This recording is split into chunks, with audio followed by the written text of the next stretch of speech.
Welcome back. So this is going to be questions 161 through completion of the AWS Machine Learning Associate Exam walkthrough question and answer. We're going to get started with question 161.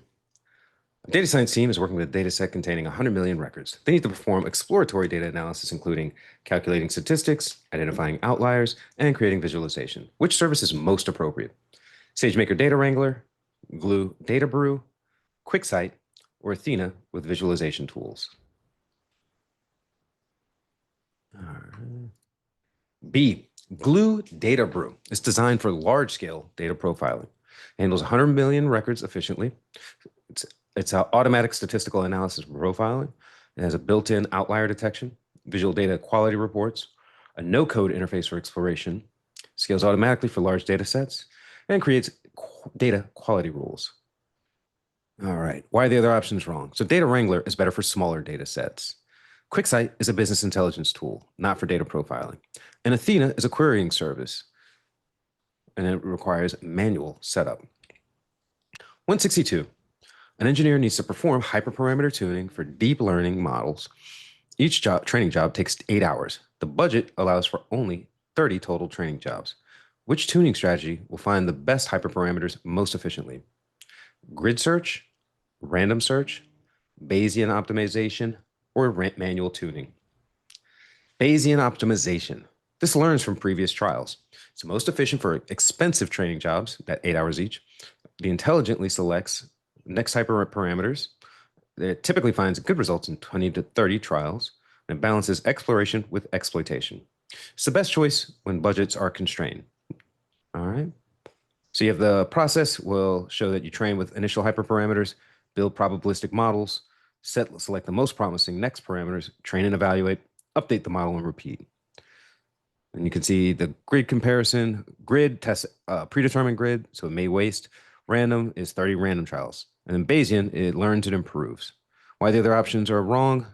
Grid is exhaustive. Random has no learning. And then manual is inefficient and not systematic.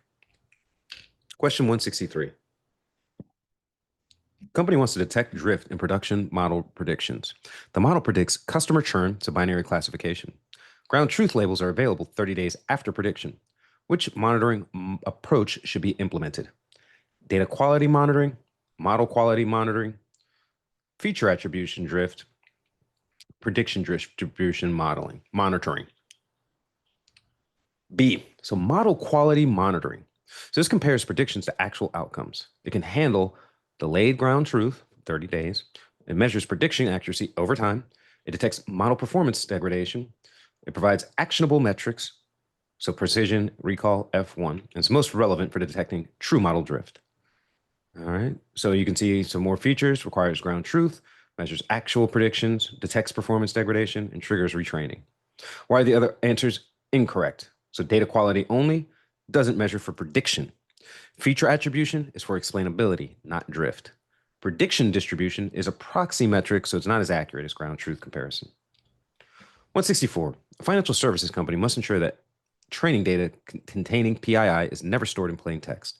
The data must be encrypted and in transit and at rest, and only authorized training jobs can access it. Which combination of services meets these requirements? Store data in S3 with SSE KMS, use SageMaker training with VPC mode, store data in DynamoDB with encryption, use SageMaker notebook instances, or enable CloudTrail logging. So the correct answers are A and B. So S3 with SSE KMS, this encrypts data at rest in S3. The customer managed keys provide granular access control. Only the authorized IAM roles can decrypt. It meets PII encryption requirements, and there's an audit trail via CloudTrail. And VPC mode with intercontainer encryption. So this isolates the training from the internet, and the intercontainer encryption protects data in transit during distributed training. The network isolation prevents unauthorized access, and the TLS 1.2 encryption is between nodes. So this meets that encryption in transit requirement. All right. So why are the other answers wrong? So DynamoDB is not typically a storage for training data. Notebook instances are for development, not secure production.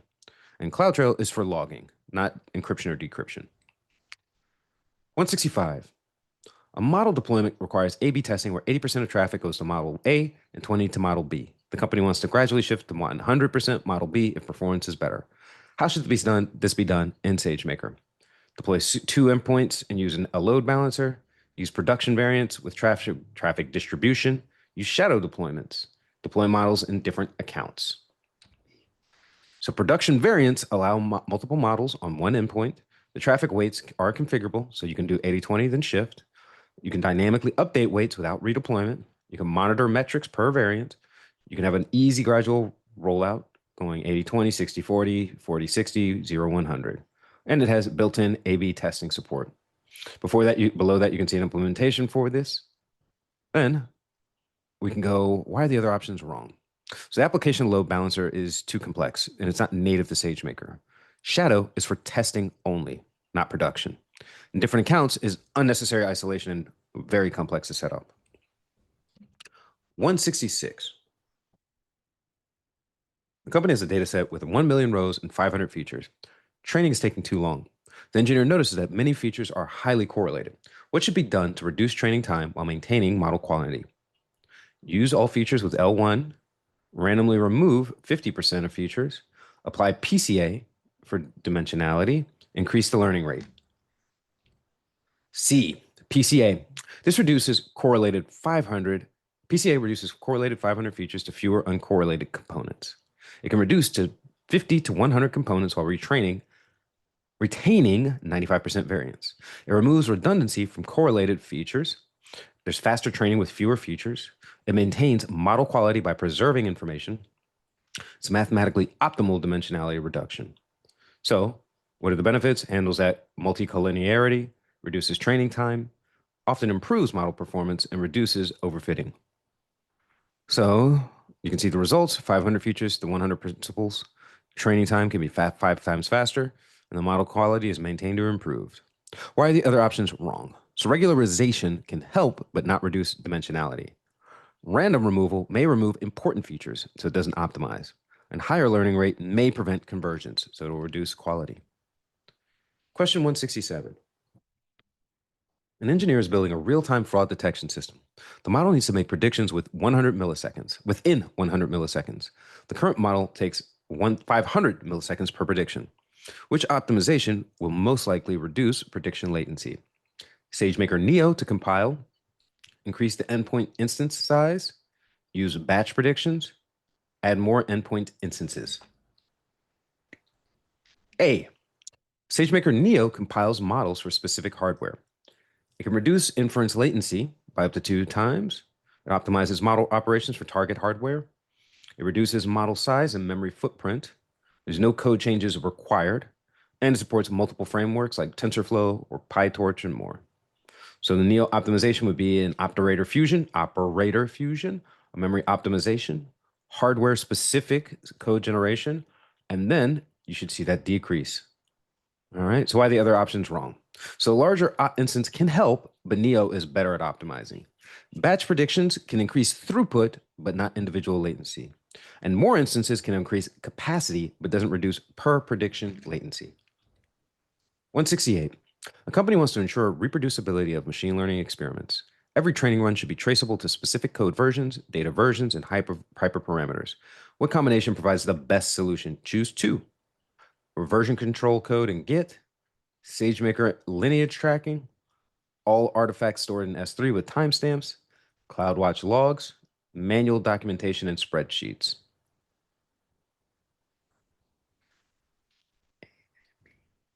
Git version and machine learning lineage tracking. So Git will track all code changes with commit history.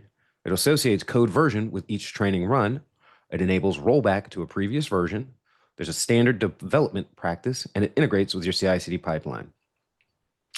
Lineage tracking automatically captures data model relationships, links datasets, code, training jobs, and models. Its queryable lineage graph is included. It tracks hyperparameters and artifacts, and is purpose-built for reproducibility. So you have Git version control, and then you have the lineage tracking, which goes for data, models, and parameters. Why are the other options wrong? So S3 timestamps is a partial solution. CloudWatch logs is execution logs, not lineage. And manual documents is very error prone, and it's too manual, overly complex. 169. A healthcare company is deploying a machine learning model for medical diagnosis. The model must provide explanations for each prediction to meet regulatory requirements and build clinician trust. Which features should be implemented? Model monitoring, SHAP values, confusion matrices, feature importance. B, so SHAP, Shapley additive explanations, values explain individual predictions. This shows the contribution of each feature to a specific prediction. It meets regulatory explainability requirements. It builds clinician trust through transparency. It works with many or any model type and provides local per prediction explanations. You can see the SHAP explanation example with the high risk of disease for medical usage, shows the contributing factors. The age, the blood pressure, the cholesterol, and the family history is all configurations and shows the probability. Why are the other options wrong? So drift monitoring is for model degradation. Confusion matrix is for the overall model performance. Feature importance is a global explanation, not per prediction. 170.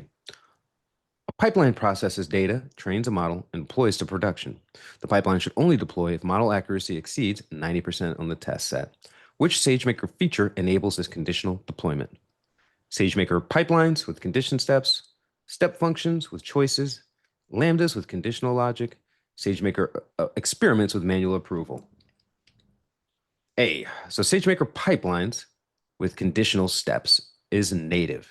The condition step can evaluate a metric, say an accuracy over 90%, and if true, execute deployment. If false, skip deployment. So it's built specifically for machine learning workflows, and there's no additional services needed. You can see some examples of that in the Python file there. All right.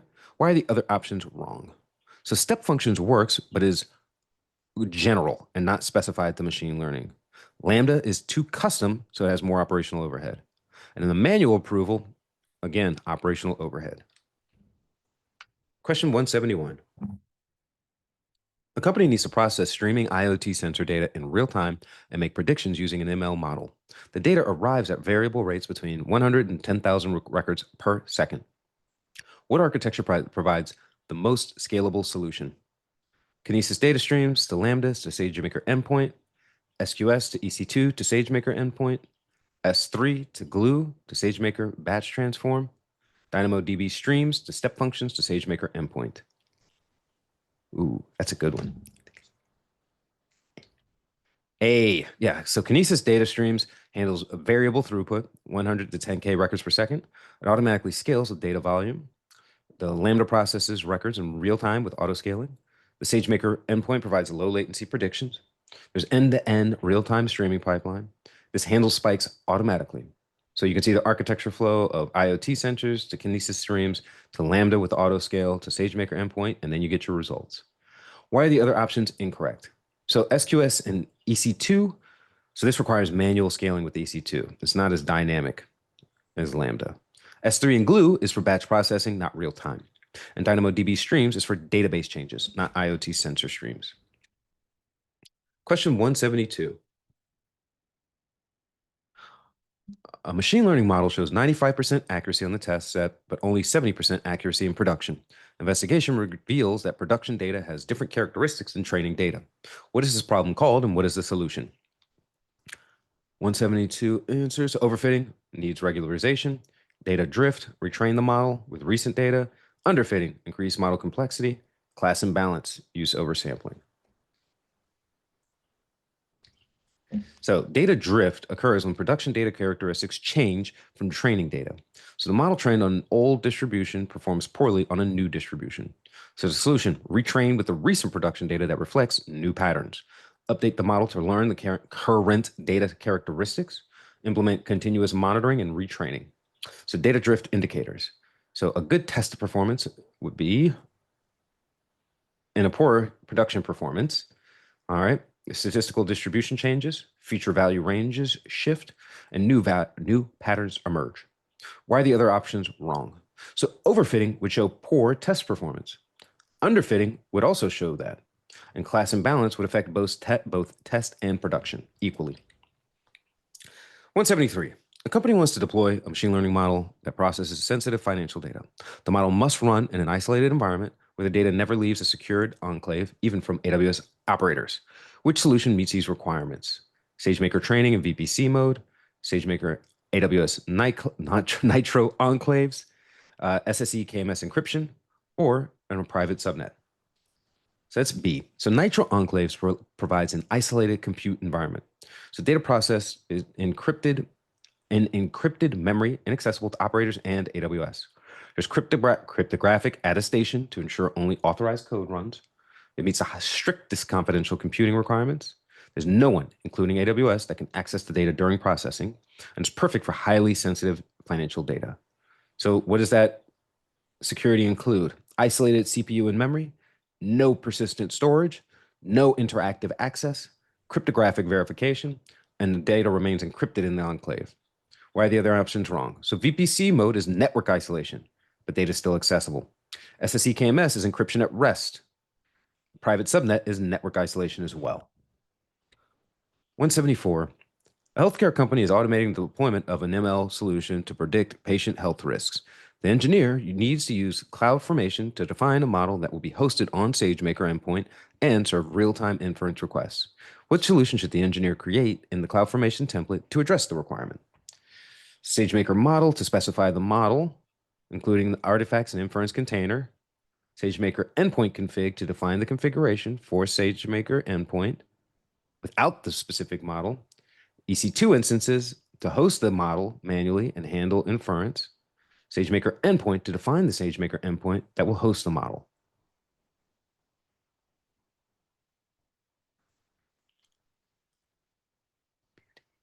A. The SageMaker model is the primary resource for model definition. So this specifies the model artifacts location, S3, defines the inference container configuration, includes an IAM execution role, and it must be created before endpoint config and endpoint. So it contains all model hosting information. So you see the order here is the model to define it, the endpoint config to reference the model, and then the endpoint to reference the config. Why are the other options wrong? Well, endpoint config and endpoint require a model to exist first, and EC2 is manual, and it's not SageMaker. 175. A data scientist needs to identify the optimal number of clusters in a customer segmentation dataset. The dataset has no predefined labels. Which method should be used to determine the optimal number of clusters? Confusion matrix, elbow method using within cluster sum, ROC curve, or cross validation accuracy. Elbow method is a standard technique for determining optimal K in K-means. This plots within cluster sum of squares, WCSS, versus number of clusters. The elbow point indicates the optimal number of clusters. So this works with unlabeled data, unsupervised learning. So it's a visual and intuitive method. So the process would run K-means for K and show 1, 2, 3 onwards to 10. It'll calculate the within cluster sum of squares for each K. It'll plot this versus K and find the elbow where WCSS reduction diminishes, and the optimal K is at that elbow. Why are the other options wrong? So confusion matrix requires labels, not for unsupervised clustering here. So ROC curve is for classification with labels.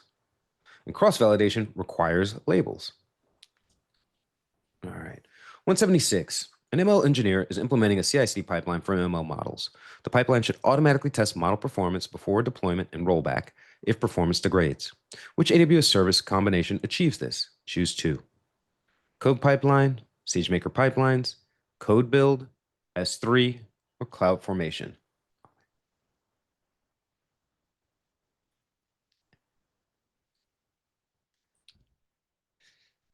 So code pipeline and SageMaker pipelines. All right. So the code pipeline orchestrates the entire CI/CD workflow, integrates with source control for Git. It triggers on code commits, it supports approval gates, handles rollback on failures, and it's purpose-built for CI/CD automation. SageMaker pipelines validates the model performance automatically, includes evaluation and testing steps, and it's conditional deployment based on metrics. So you can compare the new versus the current model, and it integrates with model registry.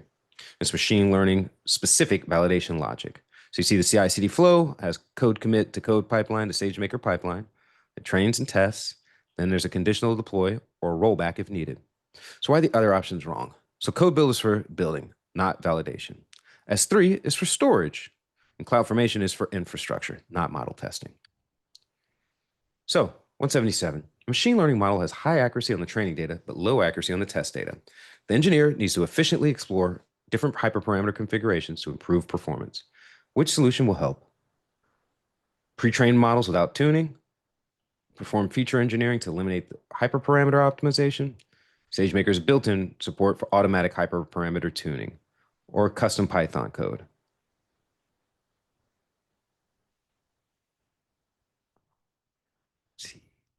So hyperparameter tuning. So if the problem is overfitting, meaning high training, low test accuracy, hyperparameter tuning finds optimal regularization and model complexity. So that SageMaker automatic model tuning uses Bayesian optimization, and that efficiently explores hyperparameter space. It learns from previous trials and finds the best configuration in fewer jobs than a manual search. So what is the benefits? Bayesian optimization, so intelligent search, early stopping to save resources, parallel job execution, and automatically finds the best model selection. And then there's managed infrastructure. Why are the other options wrong? So pre-trained without tuning doesn't address overfitting. Feature engineering can't eliminate proper hyperparameters. And manual grid search is too much operational overhead. 178. An ML engineer is training a deep learning model on SageMaker and notices that the model performs well on training data, but poorly on the validation set, indicating overfitting. The engineer wants to use SageMaker debugger to automatically detect overfitting and take corrective actions. Which SageMaker debugger features can help identify and resolve overfitting issues during training? So SageMaker profiler to track GPU memory utilization, SageMaker debugger rules to monitor training and validation loss, SageMaker model monitor to track model performance, CloudWatch logs to capture training metrics.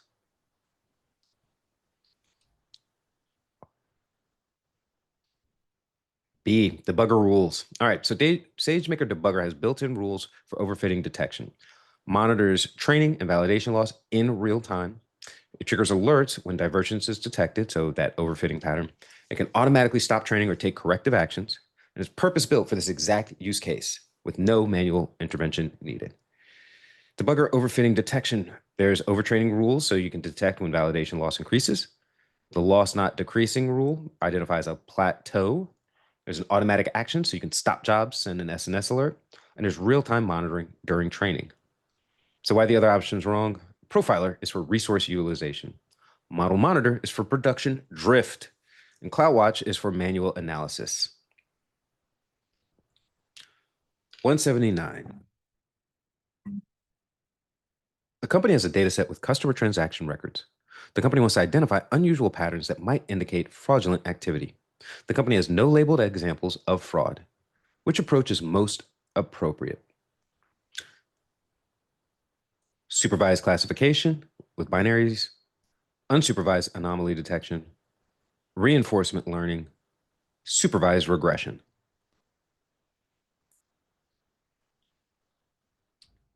B, so with no labeled fraud examples, unsupervised learning is required. Anomaly detection can identify unusual patterns without labels, and algorithms like random cut forest or isolation forest work without labels. You can detect deviations from normal behavior.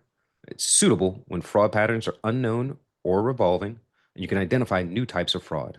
So this learns normal transaction patterns, flags significant deviations as anomalies. There's no training labels required, and it adapts to changing patterns. Why are the other options wrong? So supervised classification requires labeled fraud. Reinforcement learning is for sequential decision-making, not pattern detection. And then supervised regression requires labeled outcomes. 180. Company needs to ensure ML models are deployed consistently across development, staging, and prod environments with the same configurations. Which approach provides the best solution? Manual deployments, IAC using CloudFormation or Terraform, separate AWS accounts with different configurations, copy-paste configurations between environments. So infrastructure as code ensures consistent deployments. CloudFormation or Terraform templates define exact configurations. It's version-controlled configurations. The same template is used across all environments. It eliminates configuration drift. There's automated and repeatable deployments. There's easy rollback and audit trail.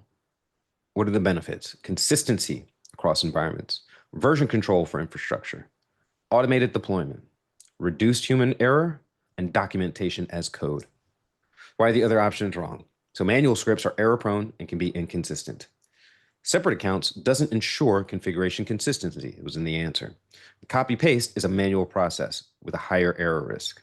So that will be all for this section, 161 to 180. Join us on our next, and I believe our last one. But I hope you've enjoyed this. I want to say hit the like button, subscribe, share with anyone you know taking the AWS machine learning exam. But thank you for joining and have a good day.